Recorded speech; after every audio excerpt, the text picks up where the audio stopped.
Hello guys and welcome back to MDTV. Today we have a very, very special guest and her name goes by Lasher, so please make sure you tune in.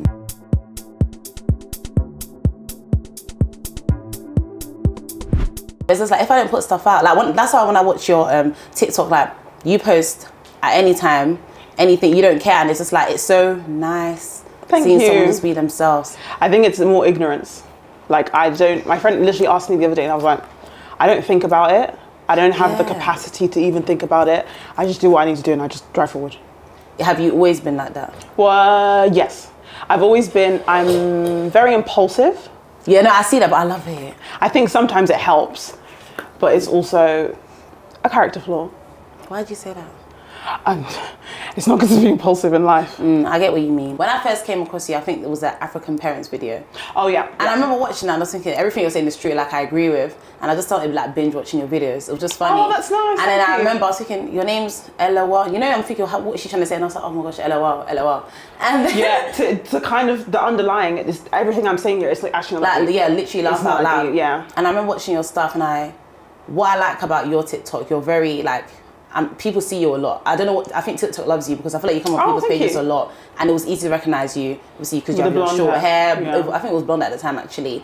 And your face is just in the camera, so like this girl, she's beautiful and she's just herself. Yeah. And I don't know you, obviously I don't know you, but when I watch your stuff, it just feels like you're just yourself. Like, you know, some people you can just tell they're trying to be performative, but with you just say what's on your mind. So before we even start, like who is Lasher? Like, first of all, I just want to say you're incredibly beautiful. Oh, thank you. Just dead ass. You're incredibly stunning. Oh, thank you. Who's me? Yeah, like who is, like, for people who don't know you, who may not have like come across you or content before, how would you describe yourself? A loudmouth, I guess. That's a very tough question. How would I describe myself? I actually asked my friends this a couple of years ago and I'll just mirror what they said. Honest. Sorry.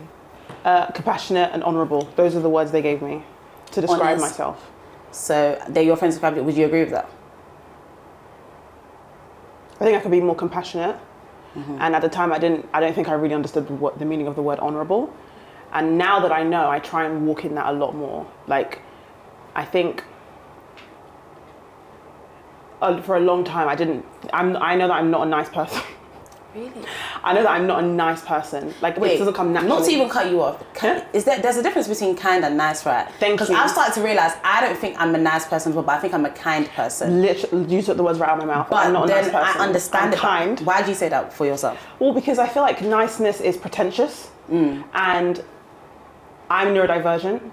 So there's a lot about social interactions that I don't understand, that I don't comprehend, and somebody should explain it to me. And if you don't explain it to me, I'm just going in blind. And a lot of the things that I struggle with is that weird thing that people, the facade that people put up. I don't understand it.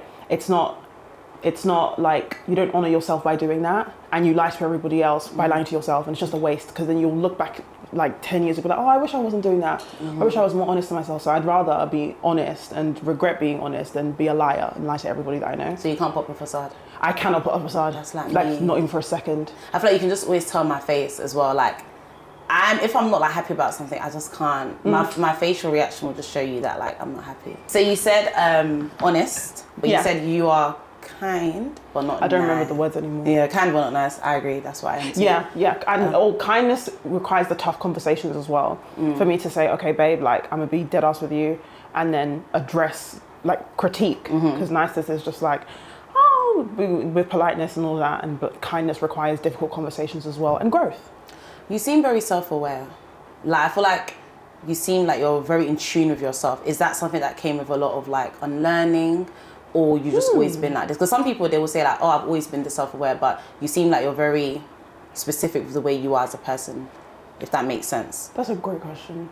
I think that I'm self-aware, but then I'm also self-aware that there are a lot of areas that I don't have exposure to. Okay, that's great. So like my friends will point it out to me and they're like, but Lash, you always do this. And I'm like, what are you talking about? No, I don't. And I have to stop and reflect and be like, oh my gosh, yeah, you're right. So I don't know if maybe the right word isn't self-aware, but maybe it's just I'm open to be wrong. And I'm open to learn and I'm open to growth because I know most of the time I am wrong, particularly because of my neurodivergence. So I'm just like, okay, well, I'll just accept at all points it's a whip, it's a work in progress. And I'm like, okay, cool. So when were you aware about you being is it something you just learned recently that you're neurodivergent? Because some people, I don't think know. They might act a certain way and they're thinking, why do I act like this? And I guess they do that research and they find out, oh, okay, maybe this is what I'm going through. I've always kind of known. In my house, I was always the odd one out. In school, I was friends with everybody. I didn't have my own core group of friends. And again, with the social thing, there's just certain things that it doesn't click in my head. And I'm like, wait, what? Like, anyway, another story for another day. But yeah, I've always known. It started off with dyslexia. I've always needed extra help in school. But my parents... African, they don't understand. Yeah. We'll get into that soon. Don't be upset, Mum. Yeah, started off with dyslexia and I had to get my diagnosis myself at 19 and I paid for that. That's good, because not a lot of people do that.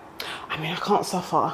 It's true. I knew that I was going into, at the time I was working at a law firm as an apprentice and I knew that I had studies ahead of me because I hadn't done my law degree yet when I thought I would be doing law. And I was like, I can't continue in education like this. And I was doing a resit at the time. So I was like, something to help me because I should be able to function. But if the conditions aren't perfect, I can't. So at that time, before you were like, did you know that maybe this is actually something you just thought, let me just find out what this is? I knew 100%. Okay, cool. I knew 100%. First with dyslexia and then ADHD, which I got my diagnosis 2 weeks ago. Wow. Yeah. I wanted to even research into that, but I feel like a lot of people use that word loosely. So I don't want to say I have ADHD, but there's certain things that I do. I'm just thinking, then I see things on TikTok, free signs of ADHD. I'm just thinking, do I have this? But then again, I feel like TikTok, anyone says anything. So how can I really trust it and stuff? And if I did say that to my mum, she's going to tell me that I'm wishing bad, like African parents, she'll say I'm wishing bad upon myself. Like, so I don't really even want to like go into that. But if I continue to feel a certain way, I think I might just find out. There's no harm in knowing if there's something, if there's something I need help with. Better late than never though. But if I were you, I'd do it now because I was waiting for 2 years. 2 years? Yeah. Then maybe they're going to come to me in 2026. Yeah. What? Yeah. Wow, why is it like that? TikTok. Loads more people have awareness of what ADHD is and whatever your everyday struggle is, you realise that that's not the life you're supposed to live or that's not how it's supposed to be. Yeah. So like particularly in the pandemic when there was no structure, you kind of had to just do things not based off of, structure or discipline, but because you have free time. So, yeah. So you have many friends? And like, what's your relationship with your friends like? Because I get the vibe from you that you're outspoken, but in a good way. Like, you'll say what's on your mind, as you don't shy away from the truth, which I love in friendship. I'm that type of friend, like, I don't have time to, like, sugarcoat things. If you come to me for advice, if it hurts, but I would say in a way that, because I love you and I love our friendship more than anything, I will just tell you the truth. If you, like, cry about it, but I can't come and see you, like, self-destructing and just be like, it's okay, she's my friend, she will learn. I feel like that's really, like, weird when people act like that. So, like, what type of friend are you? And do you have lots of friends or you small group? I think I have lots of friends. Okay. I have lots of friends from different phases of my life. Okay. And then there are people who I've kept and there are people who I speak to every now and again. And then there are people who are like, my core. I split them up into my Kent friends, and then my Brighton friends, and then my Kent friends are split up into my white friends and my black friends. Fair. Because I started off with white friends in Kent and then I got black friends in Kent. And now in Brighton, my friends are just mixed. But I think I have a lot of friends. It seems like I do. Everyone wants me to reply to their message. That's good. And how do your friends, like, when they see it? Because I feel like everyone's always like, kind of like, I'm scared to post to see what my friends... sometimes like on TikTok, let's say I'm doing something, but it's my TikTok. My friends may not understand what I'm doing. How's your friends... Obviously, we'll get into your TikTok journey soon, but how's your friends, like, respond to you being on TikTok? Are they like, oh, that's just her? Or that's just our friend? Or are they like, why'd you do that? Like, what's the... I blocked them all. Really? Everybody. Why? What? How can you block your friends off seeing your TikTok? I blocked my friends, I blocked my family, all of my contacts, friends of friends, I blocked them because I realised that I was a people pleaser. So I didn't want to be doing things because I knew people were watching me or because I knew this is the version of me that these people knew. I just wanted to figure out what myself was, and that was done through TikTok. And then now, what happened, how they found out was one of my friends, the name's Deborah, people say we look alike.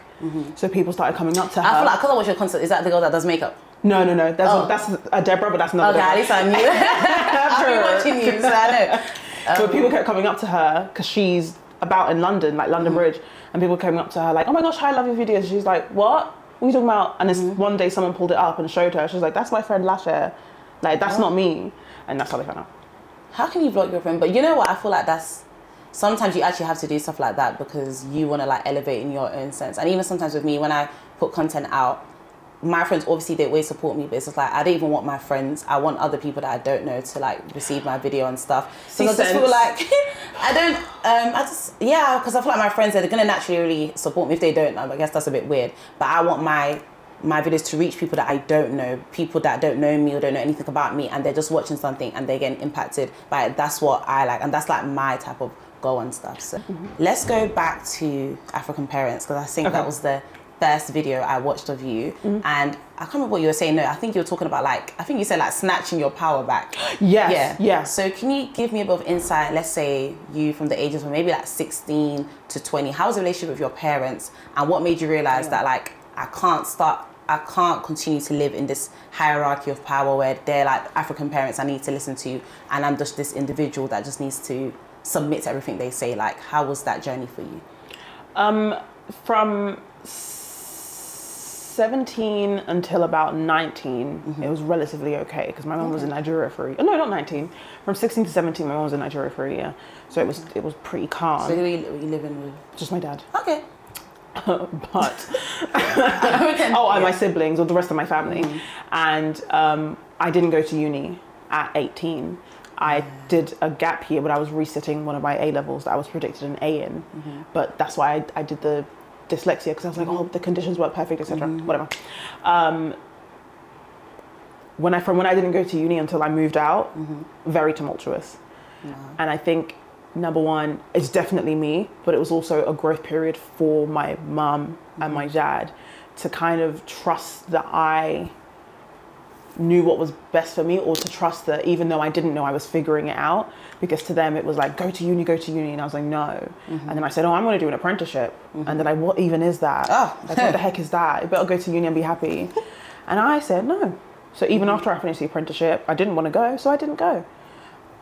Didn't go down well, but. So when you were younger, did they like allow you out? What was like the dynamics? Like, what made you realize this is unhealthy and I don't want to, because I see a lot of people come and talk about like the strict African parents, and like I always see people applying to them, you need to like be a rebel, like rebel against them, and then you'll find your power. So like, what are the certain things they did that made you realize like, this is not right, or I don't want to live like this?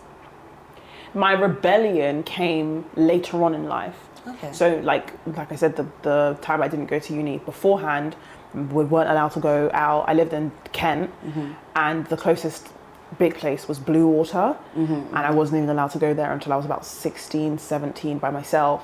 But then my mum went for a year, so I had so much freedom. I forgot your question, I'm so sorry. Oh no, so I'm gonna say like, what are the certain things they did that made you like, for some, not letting you out? Were you allowed to be adult friends, or like did they always call you so many times? Yes. So like stuff like that is crazy. Like my mom was the strictest, my dad was the lenient one. My mum was so strict. Be home by 4:30 at 4 o'clock. In fact, school finishes at 3:30. Be home by 4 because you can walk everywhere in Kent. When you get home, you call me on the landline. You're lying. Yeah. Not from your phone. Oh, that means you were on like lockdown. Yeah. I remember one last day of school, my friends wanted to go to McDonald's before it was on the boycott list. McDonald's. Yeah, make that clear, because I was literally 12 when we went to McDonald's.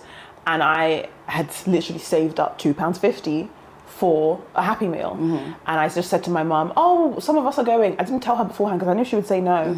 And that's when I learned, I'm going to ask for forgiveness. I'm not going to ask for permission. Oh, wow. But she kicked off. I think it was like year 8, year 9 somewhere. And she was not happy about it, so I didn't do it again. But when I turned 18 and my mum was giving me, 10 p.m. curfew, 10:30 curfew, 11 curfew, and it's not like I was doing a madness. And that's the thing, and normally it's always the children that are actually good and well behaved. I didn't leave the house, I didn't do anything. I don't know how to interact with people because I stayed in the house. Like, what do you think this is? And I was with church people. Like, I was deep in my church game. I was deep in my Bible. So I'm doing evangelism and you're calling me 10,000 times. I'm doing all night prayer and you're calling me 10,000 times. And it wasn't until I turned, I think it's 21, that my curfew was 11. And my mum... Damn. Nah, that's why I always because listen, I've never had a curfew, thank God. But I've always just respected my parents. So thankfully for me, my parents, they were never we weren't on smash or anything, but it was just like, I just respected the certain time. But curfew at 21 is 21. crazy. I get it, I was living in the house. My mom is very anxious. She's a very anxious person. And she was calling me. And I was in the car in Greenwich on the way home after we finished like a late night prayer meeting. It's the fact that you're doing things that are like religious and you're still getting all the calls. I mean, my mom was like, oh, careful with these people, just church people, careful. Because when you go to a different church that they don't know, they're like very weary. And I just texted her and I said, I'm 21, I'm not abiding by any curfew. And I left it. And when I came back to the house, she was sitting on the couch. Wait, you messaged your mum, you're 21, you're not abiding by curfew? Yeah. Damn. And look at you now, you're fine. And I don't live with her. I live by myself. When you started to like rebel and like take your power back, how did they respond to that as well? Was it like they were fighting against you, or it just seemed like, you know what, they're not that bad when I stand up for myself? It never went down well, but I always stood firm, because if I think that something is right, I will stand firm on it, and if I think I'm wrong later on, I'll apologize, because again, it's a journey, it's a process. So my mum did not like it. She would always just be like, I should cut her eye, and I'll be like, okay, keep cutting it. What's that got to do with me? That's not my business. Because it's my life. What am I going to do? Sit here all day because you're afraid that something might happen? Like, I might as well not just live my life then. So I believe you moved out and you moved back in, right? Yeah, I moved out with some of my friends, and then... How did they respond to that? I guess that was the time you were able to do what you wanted. That was not good. Yeah, because for you, like, when I watch your I'm just thinking, you talk about your own smash, but you took a lot of power into your hands at a young age as well. So... Well, I moved to Brighton in 22. So I personally feel like African parents don't think you're old until you get married. I feel like to them, you're actually, if I tell my mom I'm 21 and I'm old, she'll literally look at me like, with a dirty look. What do you mean? Like, what's 21 to them? You're a baby. Yeah. I guess when you're married, and especially if you're still living under their roof, you're literally a youth to them. Like, you're a kid. Yeah. So you moved out, and how was that? And you moved back in. Why? Me moving out was quite emotional, because it was like a severed tie. But I just moved to Welling. I lived with my friends. I just wasn't doing well in the house. This is post-pandemic. Oh yeah. And I just needed to not be there. And my friends said, do you want to come live with us? And I was like, yeah, cool. So I lived with them for a bit. And then, I moved back. And then not even like a few months later, I moved. So when you moved back, how was that? It was okay. When I moved back after like the sever, it was kind of like a shaky situation. But when I moved back in, it was like, okay, well, I've had some freedom. I can take care of myself. I was given a little bit more freedom, but I was severely depressed. So I wasn't going anywhere. I wasn't doing anything. I was just preparing for my friend's wedding. So yeah, it was better when I moved back in. It was better, yeah. I see a lot of, there's this saying that like some in like immigrant houses, you don't pay rent, but you pay for your mental health and stuff. I feel like that. I can't lie. Yeah, you 100% do. You're paying in one way or another. Either you're paying money or you're paying money and sacrificing your mental health, because a lot of our parents don't appreciate the existence of mental health. And it's so crazy. Yeah, it's quite sad, because then that kind of means that you're in denial to your own mental health. So it explains a lot of the behavior. So once you frame it like that, you become a bit more compassionate towards their circumstance, which is why I said you have to psychoanalyze your parents. You have to give them grace as well, because they didn't even know that grace existed for them. And it's crazy, because I feel like I've started to like treat my parents as people rather than like, I had to do that because I was thinking sometimes like my parents will do some things, I'm thinking, why do you act like that? Like, forget even being like, that's not like, you're not even my type of person. Like, obviously I love my parents and they're amazing, but like sometimes they do certain things I'm thinking I wouldn't even let that run in a friendship, but because it's my parents, it's like whatever. But like, why do you act like that? So do you feel like you never had a space to discuss mental health, and how sad do you think it is that a lot of us can't really talk about mental health to our parents? I think there's a lot of us are like the African children, we suffer when it comes to that. So like, yeah, I think culturally it's God or nothing. So like culturally I think, oh, God will fix everything, and anything that's wrong, I just take it straight to God, which makes sense. But God also gives you tools on earth, such as, medication, therapy, or I don't know, some other stuff, exercise, for you to, do what you can on earth. So I feel like I'm privileged that I'm able to talk about it now. So you can talk about it now to your parents? Yeah. Okay, my that's mum. good. Yeah. Oh, girl, it's been a journey. But that's because you kind of had to make them unlearn certain things and learn things. I guess you did that like inner work with them, I guess, to make them understand. Or how was the? I think TikTok. My mum said to me the other day that her being on TikTok helped her. Oh wow. Yeah, she said being on TikTok helped her learn not only that her children were people, which she already knew, but like to actually. They were separate people who we grew up in this space, and we have awareness of these things, and we know that it can be better instead of having to exist in this particular way. So she watches people who are her age who have also come to those sorts of conclusions. And I feel like with me as her child, you kind of have to be, because I was so evidently neurodivergent, you kind of had to consider what else is wrong. What it could be, yeah. Instead of, let's always pray for Lasher. Like my mom will come and lay hands on me in the middle of the night. But you have to consider what else could it be, because it can't just be I'm praying, I'm fasting, I'm sacrificing. You have a roof over your head. Like what else? Why is this child acting this way, or why is this child different? You're interesting. Oh, thank you. I feel like you're really interesting. Thank you. I want to go like segue a bit to like TikTok before we get into like the things you post and stuff. Would you say when you started out, because I feel like I can answer this for you, I'm not even you, but would you say when you started out on TikTok, did you have like a vision that you'll have over 100,000 followers, or was it just I just posted something and I realized that people like to hear my voice and I get a lot of engagement? Because I feel like you made a post recently and I swear down it's probably like 100,000 likes or something. Which one? There's a post you made, I can't remember. I think you're probably talking about Palestine, but it just went crazy. Oh, yeah. So, yeah, did you have like an agenda, or was it just, I want to speak with my phone, I can do what I want, and just make a post? I think it's a bit of both. I'd like to think that I didn't have intentions of having X amount of following.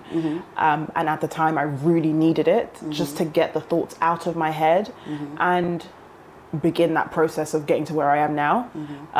But I always knew in the back of my head that something could happen, and I've always known that I'm special, if that makes sense. I've always known that I'm anointed. I've always known that I'm destined for something bigger than whatever the small town I grew up in was. And I was literally just stumbling in the dark. And I was like, okay, I'm just gonna figure it out. It could go somewhere, it couldn't go anywhere, but I can get to speak to different people. I get to hear different perspectives. I get to learn. It's fine. You know what? I want to actually come back to that question. I was supposed to ask you something before. So I'm yeah, fine. I was going to ask you about adulthood. I don't know if you made a post on this. I believe you do. You make a few posts about a lot of different things, which is really good. But how is like adulthood treating you? Have you experienced that? Like, what do they say? The frontal lobe yet? Or yes, girl. And yeah, so how is that like treating you? And what's your take on that? I feel like my frontal lobe has most definitely developed. I turned 25 in December. Oh, yes. And I felt like it developed the month before, or it was like preparing. Oh, yeah. Tunes, because I was preparing too. Yeah. I was like, things feel different. There are certain milestones that I could not even envision me getting to. And now I'm like, oh, yeah, I could get married one day. Okay, that's good. Whereas before, I'm like, when is that going to happen? How is that going to happen? I think it's just quite strange how people always say, oh, no one tells you how, or no one tells you how, and it's not even that they tell you, so they don't explain the mechanics. Like, you don't explain point by point by point. Oh, you'll finish uni, so what does that mean? You got to submit your dissertation. Cool, you have to order your graduation gown, you have to, sort out your family, and then you have to go back home, and then you have to move all your stuff. What does that mean? You put your stuff in storage. I'm talking step by step. That's what I need. That's the type of understanding that I need of adulthood, and because that doesn't exist and I'm still looking for it, that's my struggle, that's my stumble. Because how am I supposed to know what it is that I'm doing? Sorry, off topic. Yes, my frontal lobe did develop right before I turned 25. I feel like a totally different person now. Did it develop in a good way? Did you have that eureka moment? Because I feel like that's what I've had. Kind of, but it didn't feel like I woke up one day and I had it. I just kind of realized that I was like, oh, okay, these things seem achievable, or these things aren't so daunting anymore. Okay. So I feel like with yours, it appears to me that you've had the realization that I can achieve these things that may have scared me in the past, or I am capable of doing that. And would you say those are due to the things that you achieved last year? Yeah. Because it worked out, but you're thinking, if this has worked out, I can keep. That's amazing. 100%. I think the business helped a lot to for me to be like, oh, I'm an adult and I have commitments. I had a business before, but it was just me. But now I have a business with my friend, a business partner, and there's like, there's a goal, and there's we're hiring a graphic designer, and we're looking for a photographer, and we're planning summer for next year. So it felt like I have the resources to achieve the life that I knew I was destined for. I just didn't know how I was getting there. That's the thing. And I don't think the business is the be all end all, but it just showed me like, you can do it, and this can be a reality for you because you see it for other people, but you don't know how it's going to be like that for yourself. What do you think is your gift? Talking. Same. Oh my God, literally. When did you realize that was your gift, or you always knew it was your gift?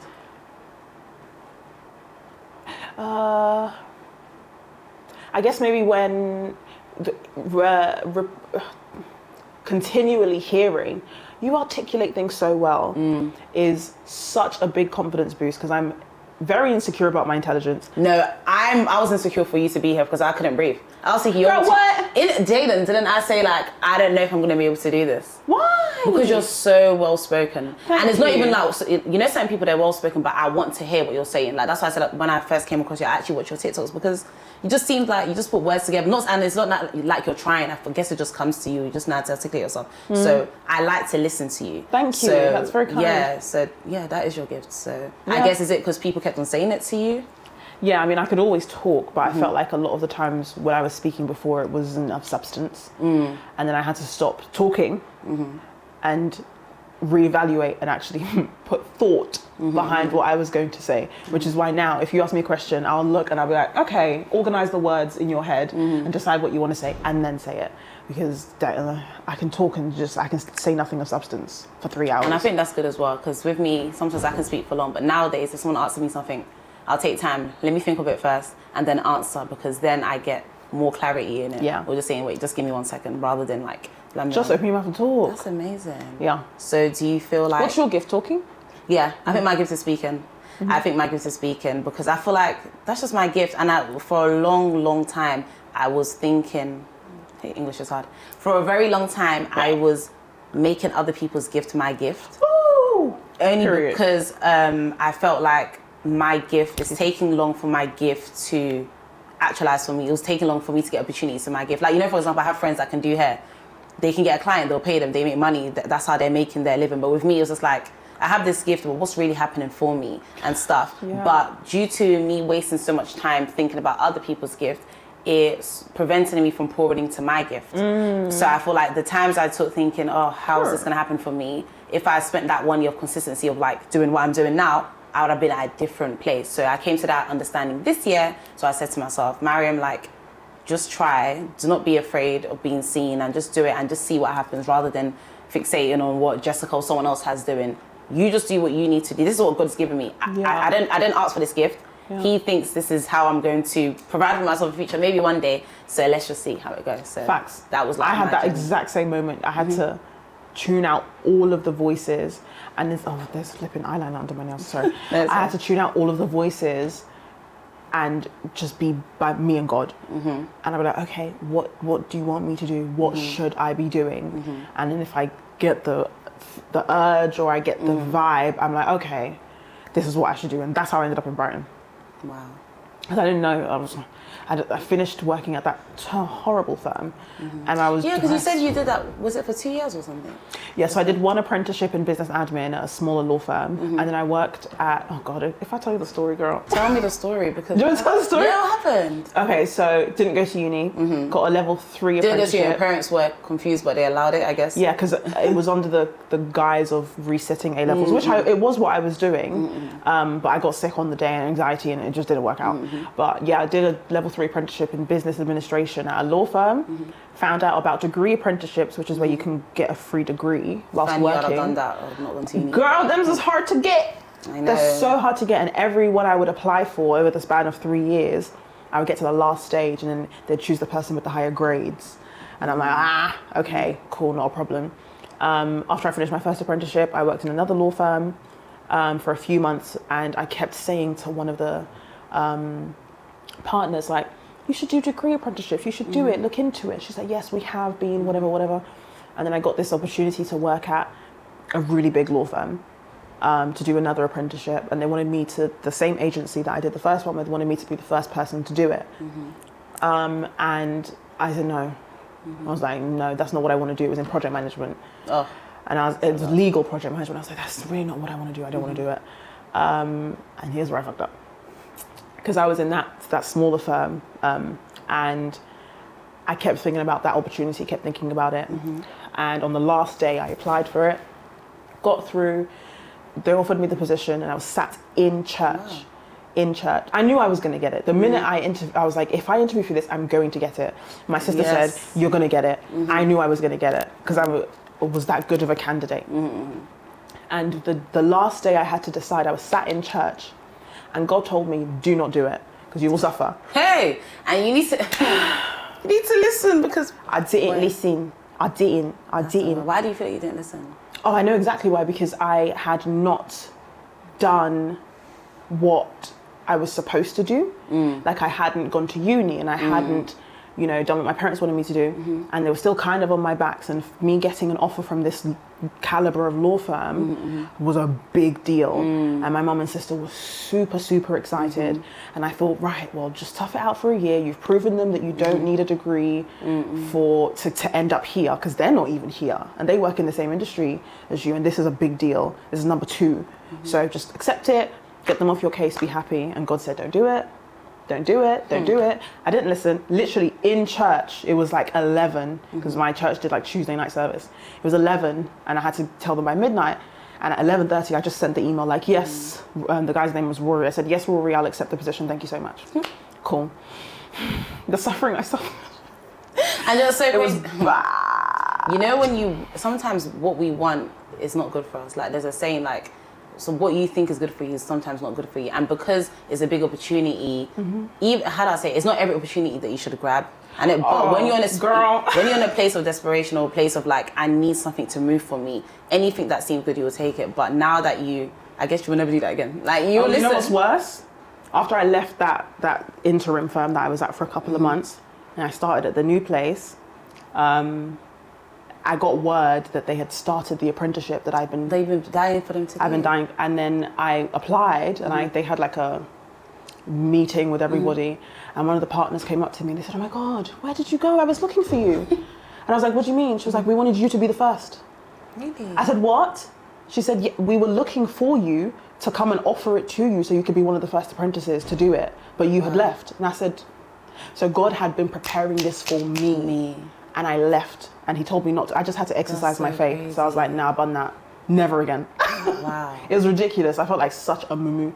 I did, because I really suffered. I had to do therapy. I was off for X amount of months on stress leave. It was just awful. It's my fault. But it's okay. Look where I'm at now. Look where you are now. And that's the most important. So, okay, cool. So you talk about, we'll go back to TikTok now. So you said you had an idea that it could work for you, because I feel like you have that. Sometimes you don't feel like, sometimes you might have anxiety, but you still know there's something in you that if you actually try and put all your effort into it, you can be the best thing ever. I always get that as well. Like, I know I'm gifted, I know I'm like able, and I just know that if I put my mind to something with the best, like all efforts, something will come out of this. So like, even though you also felt that with TikTok, when did you realize that, okay, people kind of like what I'm saying? Like, I'm getting good engagement, because I feel like you get great engagement. And you get people like, you get good engagement, but there's conversations happening in your comments. Like, I love watching the girls argue. I love watching the girls argue in my comments. Argue, fight, yes. Cuss each other out. And I'll step in, I'll be like, too much. I'll be like, time out. It's true. So when did you realize that, like, okay, TikTok is working for me a little bit? I don't think I ever did. Really? Yeah, I'm very impulsive, so I just keep driving forward.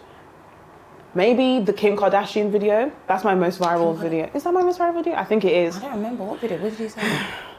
Okay, maybe I'll watch it later. But no, I can say it. It was a man speaking about how now she's divorced Kanye. She's now stopped dressed in a certain way. Okay, I've seen that a lot. Yeah. And I said, oh, she's distancing herself now from blackness and is now re-assimilating to white culture.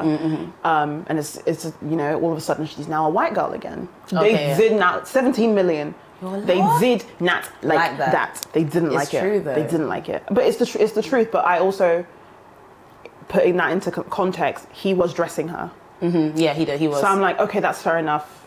you became yourself again. So she's just another Courtney, really.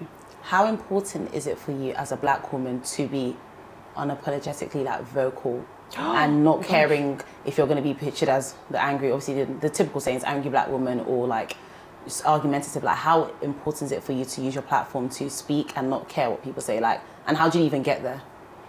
Sometimes it's physically painful for me to not say something. Yeah, I can tell. Sometimes I watch your content, I can feel the emotion. Yes, yeah. Because I hold my tongue. Don't say it. Or I write it down and I'll talk to my friend about it. But sometimes I just see some bullshit that I'm like, man, it bothers me when I see people who exist in a bubble and they're aware that they're in a bubble and they just say the wildest shit and act like the rest of us can't see them doing that thing, and then people in the comments will co-sign it. I'm like, no bitch, here's the additional context, here's nuance, because you're going to sit here on this position and not actually reflect what the reality is, if that makes sense. But I think it's important. I don't think everybody should do it, but I feel like my position in this space is I'm the relief. So if you're thinking it, Lash is going to say it. Or you have this like, is nobody seeing this? Is nobody observing? Hello. I'm observing it. Can we stay grounded? Sorry. Can we stay grounded, please? Yeah. I'm the one who's seeing it. It's so weird. I don't get how people exist like that. It's like you're lying to yourself. It's scary. So like, how have you? Sometimes do you feel like I don't want to say anything? Like, in a sense, do you ever feel like one day I'll just stop speaking about things, or you're just like, I don't care. I'm always going to speak. Yeah. I've always wanted to quit. I wanted to quit a few weeks ago. Before I actually got on Jackie Ina's live, and I had a conversation. I didn't see you on the live, but I saw you make a TikTok. I was thinking, how can I miss that? Because it was early. It was like 7. I was up from 4 trying to study, and I just happened to get in there. She said she's seen the brand, and I bugged out, and I hadn't posted for a whole week before then, and I was just like, I'm just not feeling it. Like, I feel like there's so much pressure with the advocacy that I do now, and I don't ever want to fall short, but I also am like, hey, I'm a person, so I'll probably flop, and you have to let me flop. But sometimes being the person to say what everyone else is thinking is probably not the best position to be in, because it does hit me sometimes. But you know what? There's someone that you remind me of, a few people that you remind me of, and I feel like I like people like you is because, how do I say it? For example, we're going to speak about in a second, like with Palestine, everything that's going on. Some people might just tweet free Palestine and stuff, like, we're praying, but there's people out there in the world that continuously speak on stuff. They don't just do it for the moment, and you do that a lot. And do you know Kelechi? You must know Kelechi. I don't know names, I know faces. I have to show you her. Come on, Kelechi Okafor, and she's... Sorry. I'm sorry. And if you definitely know her. Okay, do you know Dr. Shola? Don't worry, I'll show you. That sounds familiar. You know Kelechi, I'm sure you've spoken... You know this lady. You must know her. You must know Kelechi. Oh my gosh! Yes, I know her. I love her. She was just at the bookshop. I love her. I love her. Do you see her content? Yes. You see how something will be happening. Who's the other person?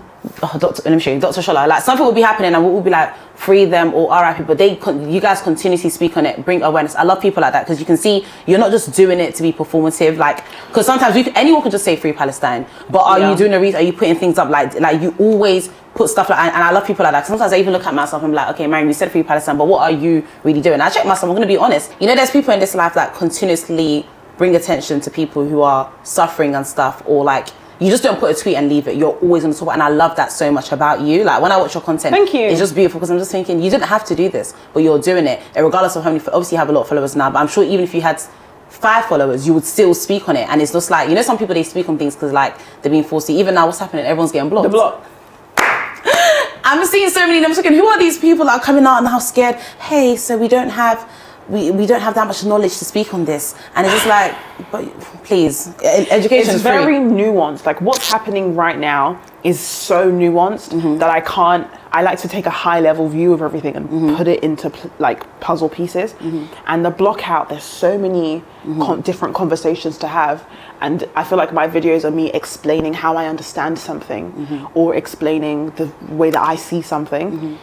With this block out and people speak, I know that you shouldn't distract from the movement. And I also know that, they should speak out. But it's also cathartic for those of us who have been saying this for this long to be like, are you fucking seeing this bitch?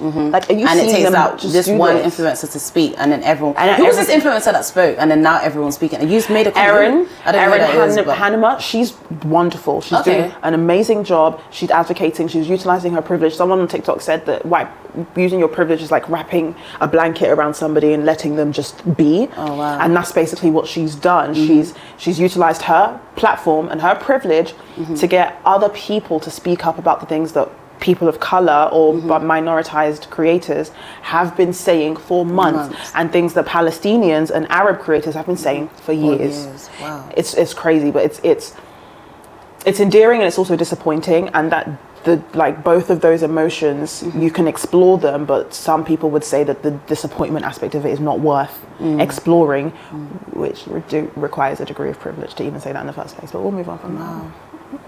No, because it's wild. Because everybody's saying I see speak out all the time, and even yesterday, obviously before today, you made a TikTok. I was thinking, I'm gonna see you tomorrow anyway. I'm gonna see you tomorrow because you're already always on smoke. Except that there are other people on the planet, but my priority at all times, like you just said, is Black joy. So I'm exclusive of everybody else, and I think about Black people first because we're always thought about last. So I don't care. I'm thinking about Black people first. In every circumstance, I'm thinking about us first. So even with Palestine, there are Black people in Palestine. I think there are. There most certainly are. And it doesn't mean that I don't want everybody to have life or to be free, but people keep saying to me, you don't talk about Black issues, you don't talk, they shut their throats up, because there are Black people in Palestine that are suffering. And to be fair, one of the reasons why I'm so adamant on speaking up is because everything trickles down to us. Always, at every given time. If you look at the structures, if you look at the hierarchy, it's always going to trickle down to us, and we are always going to be the ones who are disadvantaged the most. How do you respond to people that will say like, well, that's close-minded if you really put yourself first? Because there's those weirdos out there that expect everything to be about them, what I'm talking about. So how do you respond to those people? It's just like, well, everything can't be about Blackness, or why does everything come back to race? And unfortunately it does though. When you look back at things like everything, yes, it is race though. People want you to be like, no, nothing, everything around us is due to race. So like, how do you respond to those people who are ignorant or just want a conversation? By addressing the issues that we face, we address the issues that everybody else faces. Everything that we do as a community, it affects all other communities, because we're always looked at as an example. We don't change things just for ourselves. Let's be for real. We have suffered. So when we see other people suffering, we're more inclined to be like, no, that's wrong. We're more inclined to advocate for those people. Right. So if we address the issues that we have to address the issues that brown people have. We have to address the issues that white people have. Because we know how it feels the most. Honestly, I feel like we do. We are the biggest intersection. Honestly, again, the social hierarchy, we are the people who fit into every social group and are excluded from every social group. So if I'm gonna address poverty with single mothers, Black single mothers, I have to address poverty with single white mothers as well. And if I'm going to implement, a legislation about, extra funding or a special benefit for single mothers, I know it's going to affect Black mothers, but it's also going to affect all mothers. That's why it's all connected. We're not free until all of us are free, and it's the flipping truth. It's actually the truth. Why did you use your platform to speak about Palestine, Sudan, and Congo, with all the atrocities that are happening? Why did you use your platform to speak about Congo, and how important was it for you to speak about those topics? Palestine was why did I speak about it? It just, I see what people are talking about, and when I see like a fallacy, or when I see someone being illogical, or somebody escaping accountability based off of this small thing, I'm like, that doesn't fucking make sense. And again, it's a thing that we're all thinking, and I'm like, I have to say it. If something doesn't make sense to me, I have to make it make sense, and I'm gonna ask. So when I first saw it, I was like, what's that? My brain just put it off as like, what is that? Another conflict in the Middle East. And then I was like, whoa. Literally, and that's what they want you to feel. Like. That's what I thought at the start. I was thinking, what is this? Yeah, literally. And I'm like, don't write it off. Don't write it off. I spoke up because I saw it, and because I didn't understand it, and I saw other people intentionally misunderstanding it or coming from it from a specific angle. And that's something that I see people do with the Black community all the time. And I just had to say something. I think the first thing I said is, why would I condemn a victim for standing up to their bully? Yeah, and I also saw you I believe it was you talking about something like, did you compare it to like slavery? Was that you? Yes. Slavery. And I think that was such a great analogy that you used. Yeah. Because that literally makes sense. I should feel bad for the for the slave owners who lost land and lost money because their people were their property was freed. Like, why? What do you mean? I should be against Martin Luther King? I should be against all of these people who have done things that enable me to be where I'm at now? How does that make sense? How, when you started putting content out and speaking on this and being very vocal, and even in some of your videos you've been quite emotional, how have people responded to you, and have you been shocked by some people's ignorance or some people choosing to support the other side or something? Like, how? The emotional aspect was very strange, and I think that's the leading up to 25 thing, because I wasn't a crier before. Now I cry like every week. Oh, same. And it's so sad. I mean, it's good, get it out, but it just, sometimes it hits me in a different way, and I'll be there trying to make a video and I'm like, I can't, and if I don't say it then I will forget. So I'm like, just get it out in any way that I can, and then I'll just crack on with it. But sometimes you see like a child carrying their sibling on or you see parts, like I see some really explicit videos, and I'm also happy with the people that still let it go up, because some people, they want you to like do trigger warning. No, you guys need to see what's that's what I did on my story. You guys need to see what's going on. Don't say, oh, put a trigger warning, because this is people's realities and stuff. You want us to hide it. Do you think that they got a trigger warning? They literally didn't. But they weren't told this was going to happen to them, and young kids is actually absolutely disgusting. It's crazy. And in Congo, against my people, I didn't know what was happening. I feel like my church might have told me about it a long time ago, and I don't remember. But again, I'm like, oh my gosh, here's an example where we are suffering again, and we kind of have been looking at this movement that has, you know, multiple people of color or multiple, you know, minoritized people in the West. And here's my own people within my own continent who are suffering, and it took a while. And at the hands of some at the hands of, and then some within their own people. I've seen that recently. I was even taken aback. Like, what's going on in there? Why are our own people? Well, in fact, we do that as well. Like, in a sense, this is how not all countries, but majority of countries in Africa, there's this ongoing feud between our own people attacking our. It's just a bit weird. Oh. Okay, hold on. Controversy on that. I went to a talk. Okay, educate me. Okay, girl, I want to know. There's this talk, I don't know what it's called, but on campus, there was this group, and it was led by a black man, which I was like, yes, love it. And he was basically giving a talk about how, why is Africa the state it's at I now? did my dissertation on that. What did you say? The title was,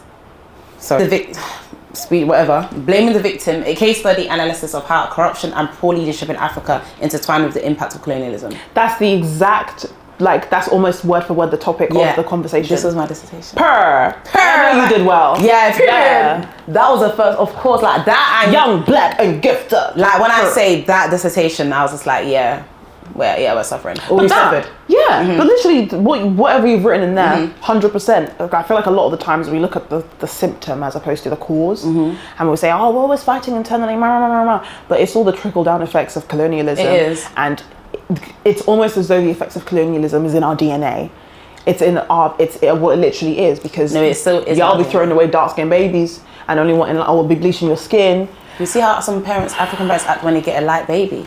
Oh my God, some woman on TikTok, she was like, let me show you the cream I was using for my newborn. What are we doing here? Like, it's so weird. That's so scary. It's so weird. It's so sad. Even when in one of my discussions on MDTV, I was talking about like how Africans, being fair, there's this type of eliteness that is associated with being fair, which is so scary. Like, they will get a light baby, and it's just like the way they caress the child, take care of the child is so different. Like, you're seen as this beautiful thing just because you're fair, and it's crazy. And I've seen it firsthand, and it's just like, I don't appreciate that. I just find it really weird. Extremely weird. It is very, it's really sad. It makes me really, really sad, because I'm like, sometimes you guys are looking at your own children. And then the mums are bleaching. You don't even look at your child. It's all of that. That's even its own conversation. Is just disgusting. How do you expect your child to even love them? So when their mum, not in the video, looks light skin. Your mum's actually light skin, and you're a dark babe. What are we doing here? That's crazy, because my mum's light skinned, and I didn't comprehend it like for a Is she long light skinned time. because she just like? No, yeah, she yeah. Cool. Her knuckles match. Okay, right. If the knuckles match, then we good. When the knuckles don't match, then please. My grandma was light skinned. Okay, my cool, mum's light skinned. No, but that's fine. Yeah. But it's when your mum used to look like you, and then you've heard that and it's just like, why are you putting yourself through all of this? And they're going through their own suffering themselves. Because that's a mental thing. So I feel like you need to bleach yourself, but then you'll tell your kid not to. It's a bit, I don't really like that. I don't at all. We just need to be freed. Like, I think sometimes, no, it's fine. Okay. My next question is, how is it as a Christian? Because I've seen you get comments, and not only you, I've seen other creators where people, because I'm Muslim, by the way, I've told you I'm Muslim, right? And I feel like what's going on with Palestine, there's a lot of Islamophobia associated with it. And I see people go to other creators, it's like, well, you're Christian and you're a person of color, why do you care? What do you say to that? Because that really pisses me off so much. Like, if you don't like Muslims, don't like Muslims, but this is not about being Muslim. This is not about being black or white. This is just about seeing people go through atrocities and go through just pain and suffering, and you want to speak out on it. So like, when I see people like, well, you shouldn't care because you're Christian, like what? How does that make sense? My friend, I don't even. It doesn't make sense. It pisses me off so much. But like, how's you respond? Because I'm sure you've got comments like that. I've seen it. No. Yeah. You know why? Because in the first video I ever made, okay, cool. I thought I saw something like that on your. No, trust me, you haven't seen your comments. I've seen. Oh, maybe I haven't. Someone even someone said you're a person of color. You responded to them. It's like, okay, yeah, you've got it. But she tried to get. Anyway, let me explain what she tried to put a curse on me. Yeah, I saw. I can't remember, but she was definitely something along the line. Very sick. You're very sick. I bind your spirit. No, this is the amount of reels I'm gonna make. Sorry. Yeah, so like, how do you respond to that? Because it pisses me off so much. Like, people hate Muslims so much that they think that Palestinians deserve this suffering. It's so funny. Like, to me, like, are you guys crazy? And it's like they will say to creators like, well, you're Christians, we don't care. We only care about our people. What does that mean? But Christ doesn't teach you to do that. In the first video I made at the end, I'm pretty sure I said, and don't come up here and tell me that, oh, you're a Christian, you support this, because Israel was made 20 minutes ago. The Israel that exists now, did you just say? Israel, the state, was made 20 minutes ago. As in, it's not the same as what it was before. And I think that's the basis that a lot of Christians are taking. Well, I don't even know, because it's not logical to me. But I feel like, as a Christian, I have a responsibility to stand up for what is wrong. And if you're out here killing people, you're taking that power away from God in some regard. You're making yourself the person who decides who lives and who dies, and that's not your place. It's nobody's place on earth to decide whether or not someone gets to live, whether or not someone gets to die. We do have, politicians, etc., but again, we don't want everybody to die. Is it by force? Anyway, Christianity has been perverted and bastardized to what it is today. And those people who like to make excuses for, but it says in the Bible that, they're the God's chosen people, and I'm like, okay, what are the actual teachings? What are the principles? In my church from back home, we have a school called the School of Solid Foundations. So what are the foundations of you being a Christian? And does God tell you to let people just be there and be killed? No, honestly. Did he tell you to do that? Or did he not tell you to love your neighbor? Or did he not tell you to stand up for injustice? Did he not tell you to, be kind? He didn't say be nice. He said be kind. Like, I don't understand how people would... It doesn't make sense to me. I genuinely don't understand it. I don't know what basis they're taking. So how do you also feel with, like, content creators who have even way more followers than you do, who say, I'm just not educated enough. That's bullshit. I'm just not understanding enough to speak on it. Because I've seen it live where they made videos like, I don't really understand what's going on. I'm not going to speak on something that I don't understand. So how do you respond to that? That's what's her name? Halle Belly. Yeah, I've seen many people. I think it's rubbish. If you want to, I didn't know. When I made that first video, I had just read for the last week. I didn't know everything. I'd watched videos, I'd reached out to people, I'd read articles, and etc. I still don't know everything now. Things that I thought were true, I find out aren't true.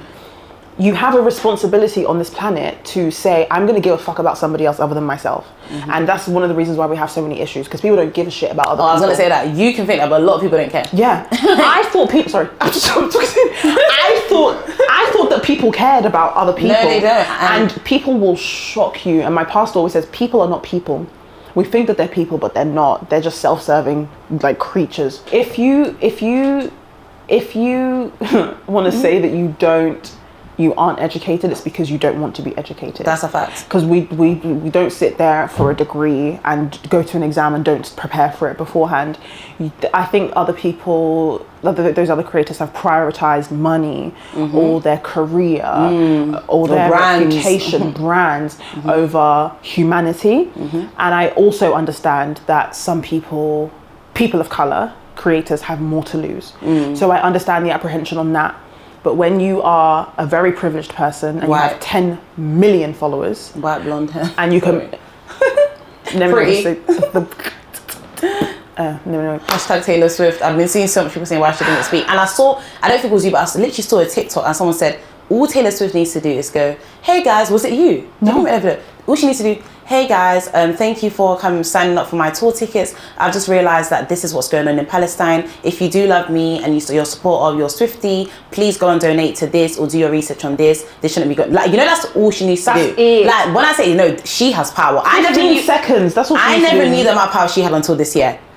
Apparently her tours is the most sold out of it. Like, she has real power. Did you not know when I think it was the re-election, she made a tweet saying, everyone registers to vote. Hundreds and thousands of people registered to vote. Like, her power is not, like, she literally has impact. Yeah. Like, I'm sure she wanted to run for president. She'll get a lot of votes. She probably would. I'm not joking. Like, she has power. Like, so in the sense that someone said, Taylor, that's all you need to do. And I'm sure people would run and stuff. And it's just like, people act like because we are just communists, we don't have power. But we do. If we all come together and stuff, things will change. Like, things can happen. So yeah, it's just really interesting that, like, sometimes I feel like we don't contextualize the celebrities as well. Okay. Like, talk on that.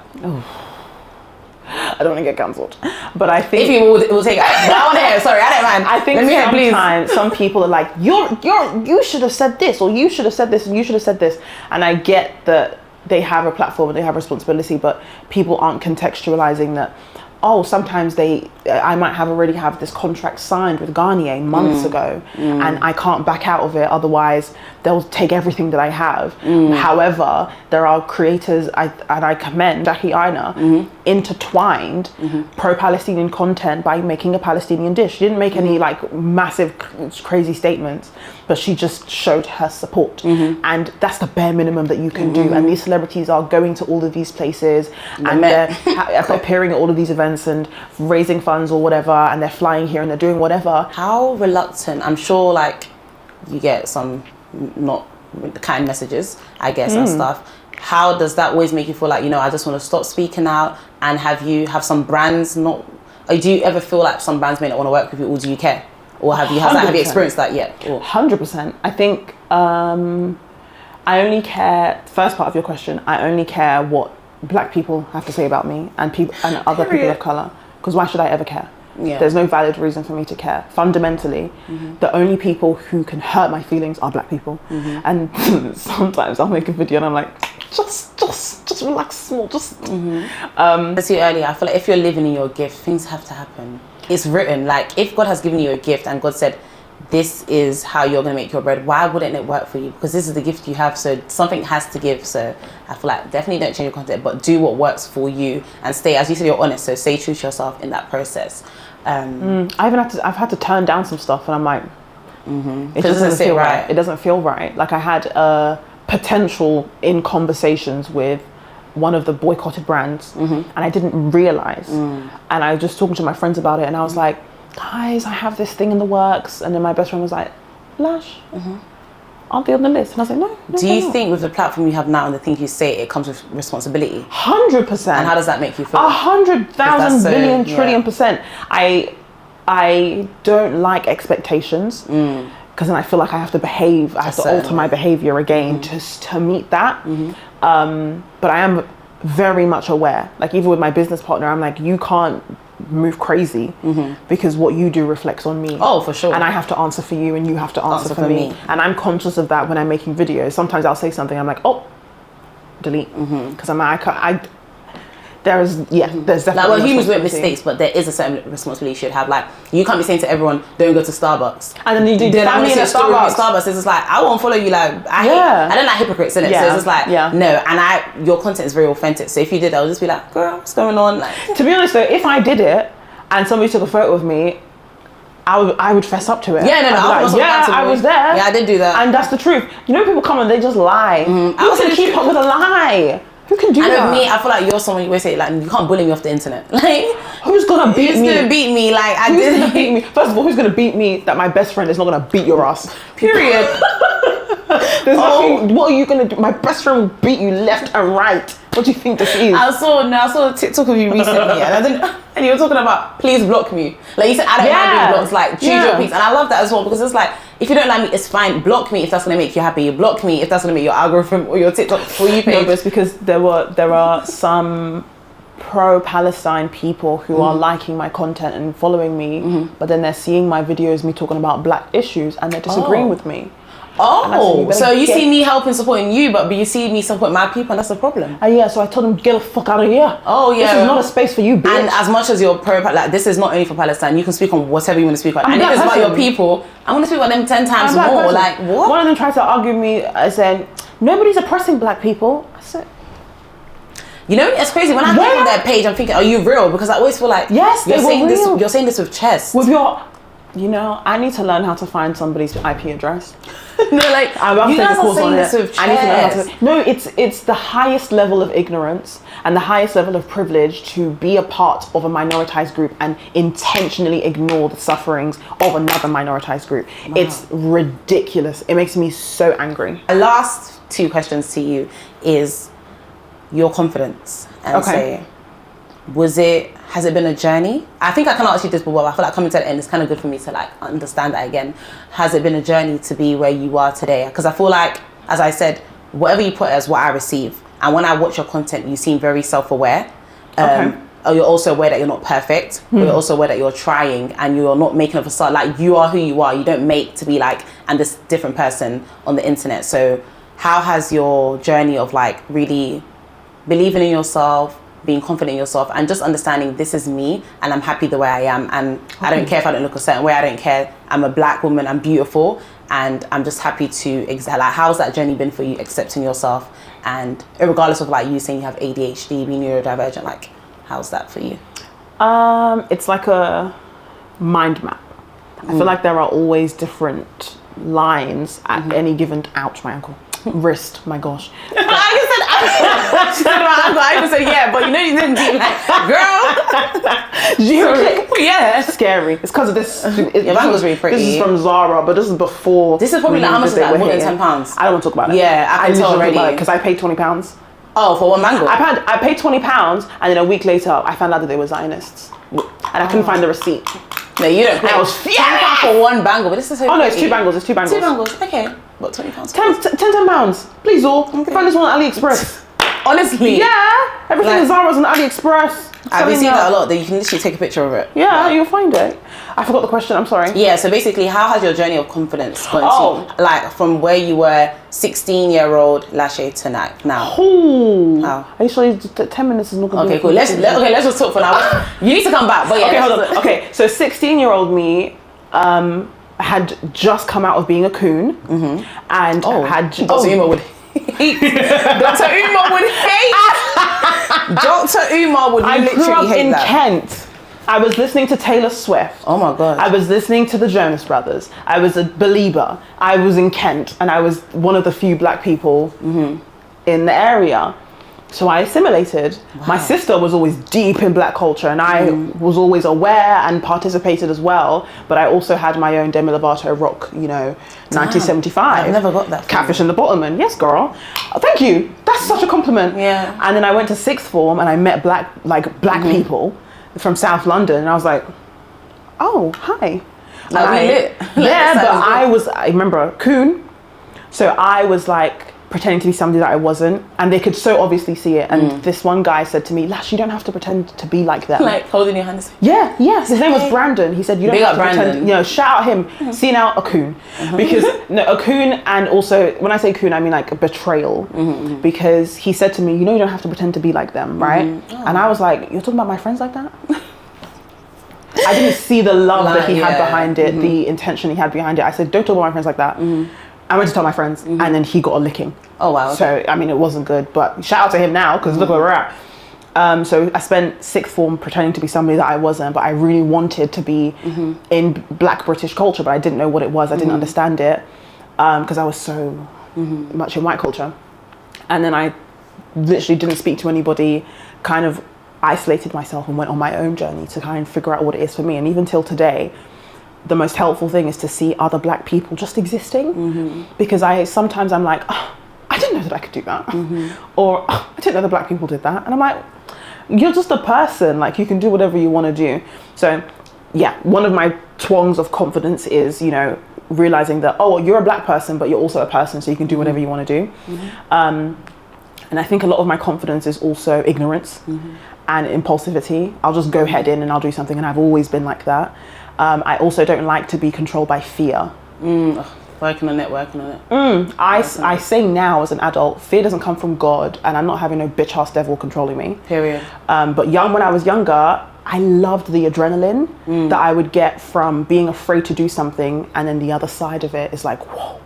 So like going on a roller coaster, for example, nobody in my family would want to do it, and I'd be like, I'm terrified, that's why I should do it, so that I can overcome it and I can feel the sensation of, oh wow, I've done this thing, and you know, and a lot of my confidence comes from my mum.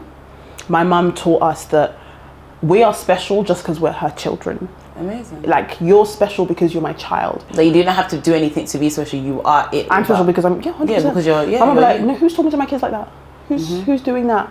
Or I always had this kind of secret authority over people in my brain because I was her child. And my mom wouldn't let anybody talk to us crazy. Like, if there's an auntie moving, in the church I grew up in, the aunties knew, you don't mess with Lasher. Oh yeah, that's like, because I'll give it to you, and I also go and tell my mum. And then sometimes my mum will be on my side, and sometimes she'll be on their side. But yeah, a lot of my confidence comes from my mum as well. She's very confident. She's a shy person, but she's extremely confident and self-assured. And I think I got some of that as well. And last but certainly not least, my older sister. I'm a middle child. Older sister, younger brother is what I have. Oh my God, yes. Yeah. And then the younger sister as well. Oh, okay. Yeah. But I'm the middle, and my older sister, even though sometimes I say she's my biggest op, she's also my biggest like fan and my biggest supporter. And I am who and what I am now because of her. Wow. Like, she's my other parent. And I learned so much about existence from her. I learned so much about, what a person is from her, because she was just existing, and I had an example of somebody to be like, okay, well, I can do this and I can do that. And that's why now I'm in the world by myself, and I'm like, I need to see Black people doing stuff so that I know I can do it. It's quite strange though. It's very strange, because why do you need permission to just exist? Wow. I've honestly thoroughly enjoyed this conversation. Yeah. Like, I genuinely don't want you to go, but you have to go. Like, this, before I started, I was thinking, you're too, like, you've got it all here. So I was thinking, how am I going to keep up with you? But you're honestly so intelligent. Like, I receive good vibes and energy off of you, which I really appreciate. And I feel like you're someone, you're not perfect, and you said that to yourself, that you're not perfect, but you're also aware of your power, and you're also aware that you're divine, and you have like, you're gifted and stuff, and you're also happy to make mistakes. You know that life is about making mistakes, and I feel like you've internalized stuff like that, and you're willing to learn. You're willing to make mistakes and learn from it, and I don't feel like you're shy away. You don't shy away from making it. Like, if something happens where it's like, okay, it's happened. Am I gonna die? Who can beat me? And I feel like that's the type of, getting to that position in your life is so beautiful, because it's like, I'm still at peace. Anything that happens, I'm okay. Like, no one can beat me. As long as I'm not dead, there's hope. And yeah, I've just really enjoyed speaking to you. I love everything you're doing for countries like Palestine and everything. And it's just like putting yourself out there, even when it can risk your life ultimately, because people are weird, people are scary. You still speak out, and obviously I pray for your protection and everything. Amen. But I loved watching your content, and even though I think I messaged you last year, September. Was it? It must have been September, you know. Are you sure? When I reached out to you, it definitely wasn't this year. Was it this year? I don't remember. No, okay, I'll check. It's either September. I feel like I don't know. I have September in my head, or January. But now seeing you here and us making it happen is just, I'm happy. Like, I've enjoyed this conversation, and you're amazing. And before you leave, I'm adding something to my show now. I'll do like a little quiz. Just really easy, calm questions. So let's see what we have. The first question says, would you say UK is bad vibes or good vibes? Good vibes, because Black people are. Okay, that's good, because you know people always say that UK is bad vibes. UK is bad vibes because of white people. Next question. Okay, next question. Would you rather be invisible or read people's minds? Invisible. I feel like I can already read people's minds. Really? Yeah. I'm very observant, even though I don't know. Like, sometimes I'm like, isn't that... But don't you think that the person is... And sometimes I'm wrong, but more time I'm right. I hate being observant. Because I feel like I can always know when something is icky me. I can't, like, fake it. Like, as an overthinker, you have to be observant. But I hate it so much. Because I'm always analysing everything around me. And I start to overthink everything, but that's a story for another day. Do you think rules are to be followed or broken? Broken. The fuck? Oh my God. Introvert. Who put the rules there?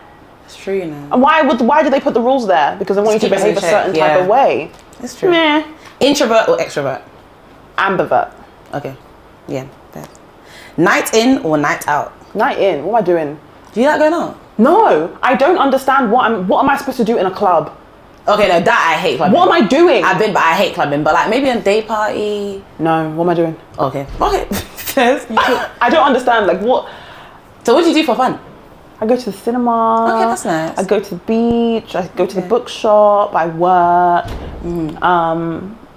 I read. I don't read. I watch Netflix. Bridesmaids or no bridesmaids? If you were to get married, because I see a lot of people that don't do bridesmaids. That is a great question. I've been a bridesmaid thrice. I've been a maid of honor once, and I think I've been a bridesmaid twice.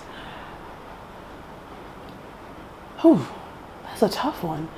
Because I would like to present as the person who doesn't want their bridesmaids to work, and I would like to present as the person who has everything sorted out and planned and just come and enjoy and I'll pay for your dress. But you know, that's not rooted in reality, unfortunately. So probably bridesmaids, but a lot of people, their feelings are going to be hurt.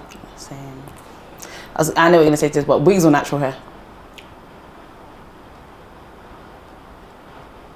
What do we want? Like for you? Oh, for me? Yeah. These are all questions for you. Girl, that's another question because... Oh!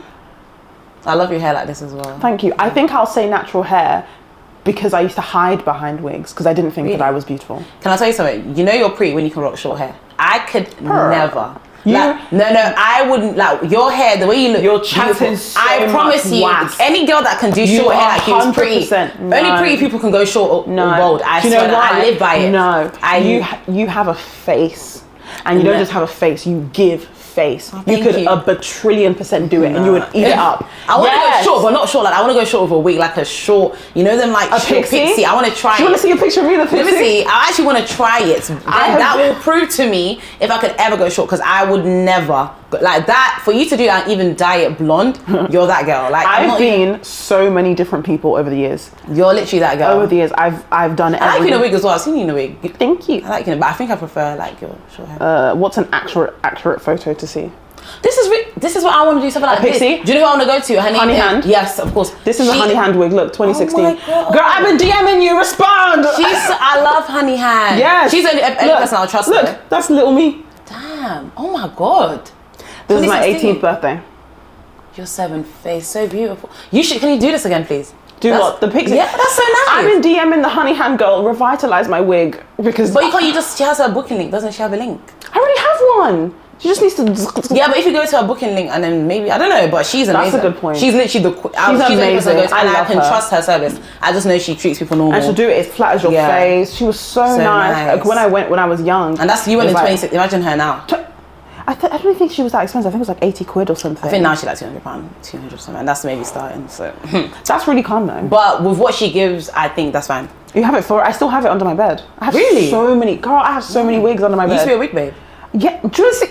No, I have a lot of anyway. I used to be a wig girl, but I used to hide behind. But now look at you now. It's amazing. Okay, this one: men or peace?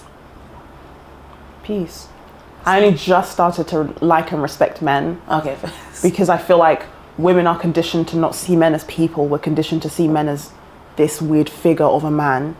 But we don't, like, I didn't have compassion for men, even though I would fight for black men. But if you put the man in front of me, I'm cussing him for no good reason. There was a lot of hostility, you know, past family, growing up, men, whatever, past traumas. But I had to sit down and be like, you exist. Half of the people on this planet are men, literally. And if there's one category of men that I'm gonna tolerate, it's a black man.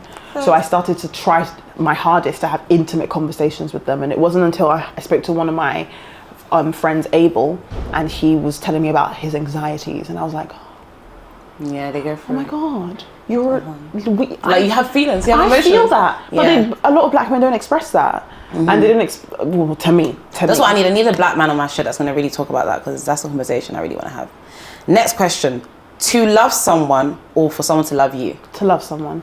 So would you rather be in a relationship with someone that you love them and they don't like, in the sense that to love someone or have someone love you? So you I'll have someone love me immediately. Oh, I deserve. Yeah, I was thinking you didn't really have the question. No, I didn't. Well, because I feel like I love a lot of people who don't actually love me back. But would you rather be with a partner that loves you or you love them? I think all women should be in a relationship where the man loves them the most. So for me, love me. Yeah, please. Because I can like you. But I want you to love me, unconditionally. Just that white man who was like, my dying breath will be her name. Talking about his black wife. Is that the one recent that's been trending? I've seen him. Yeah. Him. That's how you should feel about your partner. 2020 you or 2024 you? 2024. 2020 me. Poor thing. Poor girl. Oh my God, yeah, that was She was so sad. She was so sad. Pain. That was the height of my, I don't even know, meltdown. That was crazy. But that's when I decided, I love Brighton.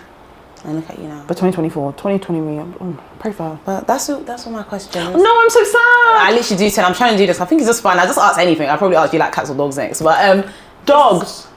Yeah, I hate cats. I'm scared of. I have a phobia. Yeah. But this has been amazing. I really hope you've enjoyed the conversation. I've loved having you here, and just wish you the best. Thank you. And I would actually love to have you back on. So when you're next free, maybe in a few months, a year or anything, I'm always happy. Moving. Oh yeah, you are. You are. By the grace of God, I get the grace. You will move. You will move, and you'll be happy where you are. But even if you move, you can always come back. I'm going to go for a year. Yeah, it's not impossible. We could do a Zoom podcast. Well, I wish you the best. Thank you so much. But before we actually wrap up, last question: what does the next year look like for you? Sum it up, maybe in one word or a few lines before Jaden kills me. What does it look like for you?